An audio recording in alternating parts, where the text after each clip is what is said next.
Assalamualaikum warahmatullahi wabarakatuh. Perkenalkan saya Alela Rasati dengan NIM 63030230040 dari kelas Akuntansi Syariah 3B. Di sini saya akan memaparkan tentang materi distorsi pasar dalam ekonomi Islam.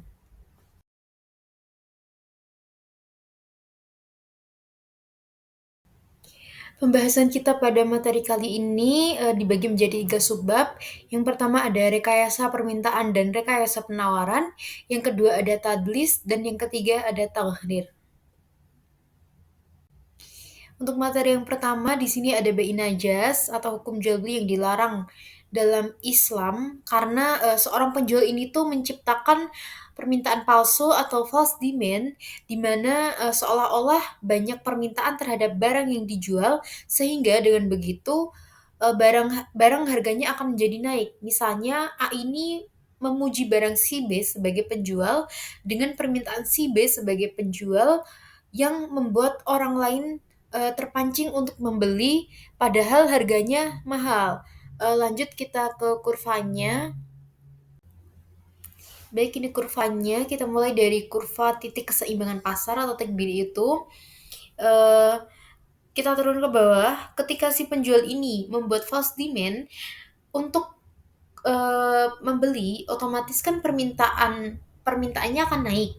Nah, di situ ada garis merah. Garis merah itu ada false demand. Seolah-olah permintaan permintaan naik, maka kan harganya akan menjadi naik. Untuk garis sumbu vertikal itu di situ kan ada garis panah yang naik. Nah, di sela-sela itu adalah tujuan dari si penjual untuk mencari keuntungan. Misalnya yang tadi awalnya harganya 100 itu bisa menjadi 120.000. Kita lanjut ke materi yang ihtikar. Ihtikar sendiri adalah praktek penimbunan barang terutama pada barang pokok. Penimbunan barang yang dilakukan oleh penjual ini kemudian menjual kembali barangnya saat harganya sudah naik. Seperti kasus tahun lalu yaitu saat minyak ditimbun kemudian dijual kembali dengan harga yang sangat mahal ya teman-teman. Kita lanjut ke kurvanya.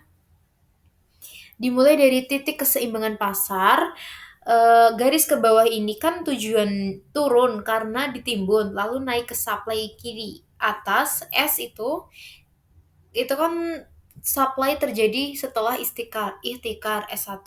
Supply berkurang dari 100 ke 80 itu karena penimbunan barang tadi. Kalau kita tarik garis demand supply itu menjadi 120 yang awalnya harganya adalah 100. Di situ penjual itu mencari keuntungan yang besar karena terjadinya penimbunan barang karena barang tersebut bisa jadi langka. Lanjut pada materi talak hirban. Talak hirban ini adalah praktik yang merujuk pada perdagangan di mana seorang pedagang ini membeli barang dagangannya dari pedagang lain yang sedang dalam perjalanan. Misalnya seorang petani akan menjual hasil panennya ke pasar, tapi di tengah perjalanan petani ini dijegat oleh pedagang lain yang akan membeli seluruh hasil panennya dengan harga yang rendah sebelum si petani ini sampai ke pasar. Nah, pedagang ini akan menjual barangnya yang tadi dibeli itu dengan harga yang jauh lebih mahal karena barang ini bisa jadi langka atau sedang dicari di pasar. Kemudian kurvanya seperti itu. Lanjut kita ke materi yang kedua. Kita lanjut ke materi yang kedua. Tadi ada tadlis yang merupakan penyembunyian kecacatan, menutup-nutupi dan gelap atau remang-remang atau juga secara umum yaitu penipuan. Di sini ada 3 yaitu ada dominan strategi, keseimbangan Nash, strategi campuran. Kita lanjut ke macam-macam tadlis. Ada tadlis dalam kuantitas, adalah praktik penipuan yang melibatkan manipulasi jumlah barang dalam transaksi jual beli. Kita lihat kurvanya. Di titik tengah itu yang dilewati 2 garis, itu adalah titik seimbang Q dan D. Titik di mana kurva permintaan dan penawaran bertemu dengan harga dan kuantitas keseimbangan di pasar. Kita lihat pada titik S. Titik S itu menunjukkan penawaran di pasar. Kurva ini biasanya meningkat dari kiri bawah ke kanan atas. Ini menunjukkan bahwa penawaran ini meningkat saat harganya naik. Kemudian kita lihat titik D, ini menunjukkan permintaan. Kurva ini biasanya menurun dari kiri atas ke kanan bawah dan meningkat saat harga ini turun. Lanjut pada tabel kuantitas yang selanjutnya adalah merupakan praktik penyembunyian barang cacat atau kualitas buruk suatu barang. Informasi tentang kondisi barang tidak disampaikan sesuai dengan kebenarannya dan sebenarnya. Kita lihat pada titik S itu kurva penawaran barang dengan kuantitas buruk. Biasanya kurva penawaran ini miring ke atas, tapi dalam grafik ini ditampilkan beda untuk mensoroti situasi. Kemudian kita lihat titik D, kurva permintaan untuk barang dengan kuantitas kurva permintaan biasanya miring ke bawah, bahwa permasalahan meningkat saat harganya turun. Lanjut, ada taglis dalam harga atau gaban, praktik penipuan di mana penjual memanfaatkan ketidaktahuan pembeli tentang harga pasar, lalu menjual barang dengan harga yang jauh lebih tinggi atau lebih rendah dari harga pasar. Kita lihat kurvanya. Di situ kurva supply, penawaran pasar biasanya meningkat dari kiri ke bawah ke kanan atas.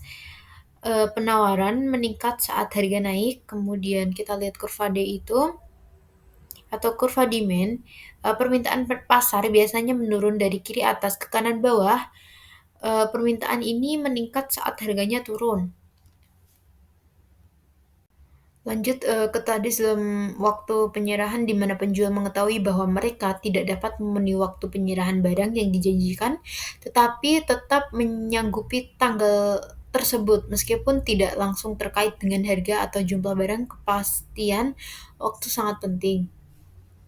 Kita lihat pada kurva supply, kurva penawaran barang untuk barang X, biasanya kurva ini miring ke atas dari kiri bawah ke kanan atas, bahwa semakin tinggi harga, semakin banyak harga yang ditawarkan.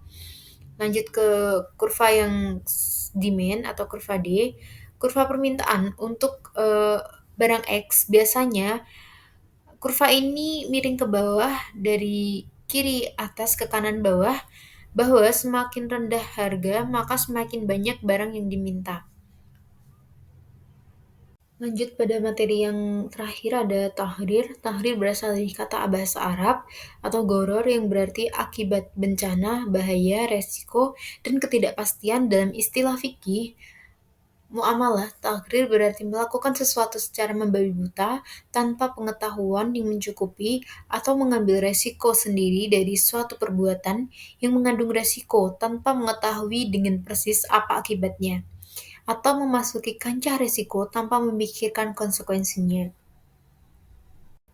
Tahrir sendiri dibagi menjadi 3 macam, yaitu tahrir dalam kuantitas, tahrir dalam kualitas, dan tahrir dalam harga, dan tahrir menyangkut waktu.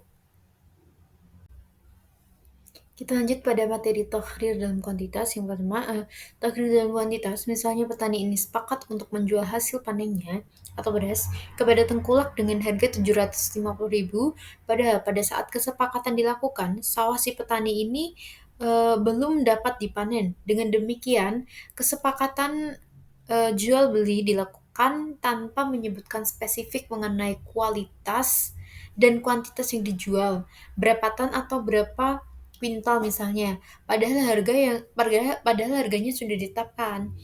Dengan begitu kita dapat mengidentifikasikannya menjadi 3 skenario, yaitu pada skenario optimis, kalau cuaca bagus dan tidak ada hama, probabilitasnya adalah 0,3 dan kuantitas hasil panennya adalah 2 ton.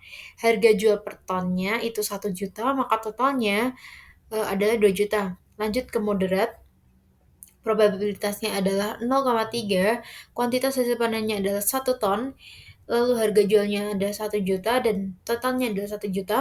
Lalu yang ketiga ada skenario pesimis, Kalau cuaca buruk dan terserang hama, probabilitasnya adalah 0,4 dan kuantitas hasil panennya adalah 0,5 ton, maka harga jual per tonnya adalah 1 juta dan total harganya adalah 500.000. Lanjut ke takdir dalam kualitas. Misalnya menjual anak sapi yang masih dalam kandungan induknya. Penjual ini sepakat menyerahkan anak sapi tersebut segera setelah anak sapi itu lahir dengan harga 1 juta. Dalam hal ini, baik penjual maupun si pembeli tidak dapat memastikan kondisi fisik anak sapi bila sudah lahir nantinya. Apakah dia sehat atau tidak? Dengan demikian, hal ini merupakan takrir kualitas barang yang ditransaksikan. Dengan begitu, kita dapat mengidentifikasi skenarionya sebagai berikut. Skenario lahir normal, probabilitasnya adalah 0,7, harga jualnya adalah 1.500.000 dan keuntungan si pembeli adalah 500.000.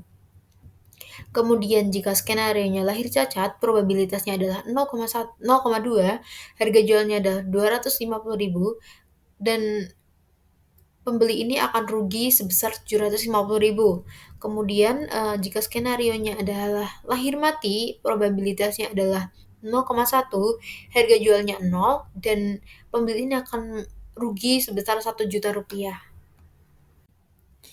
Kita masuk ke tahrir dalam harga.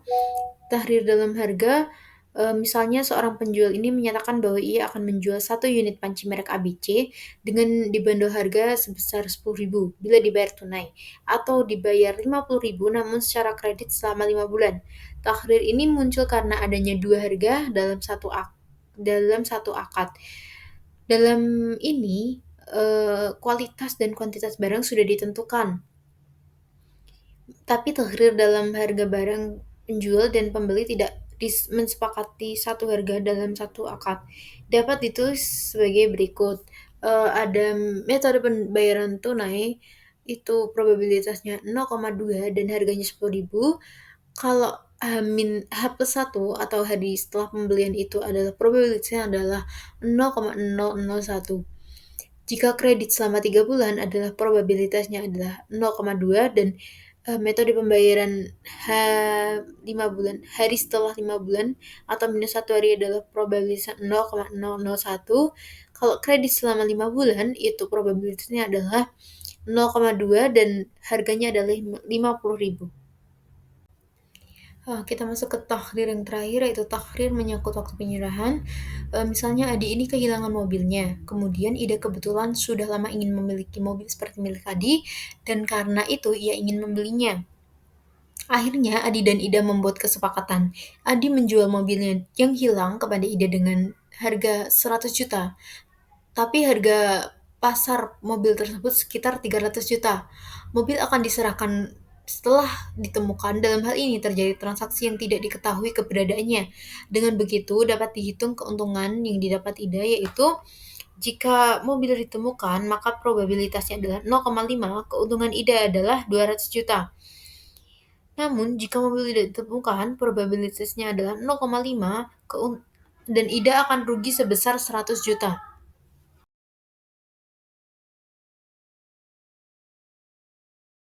Sekian pemaparan materi tentang distorsi pasar ekonomi Islam kali ini.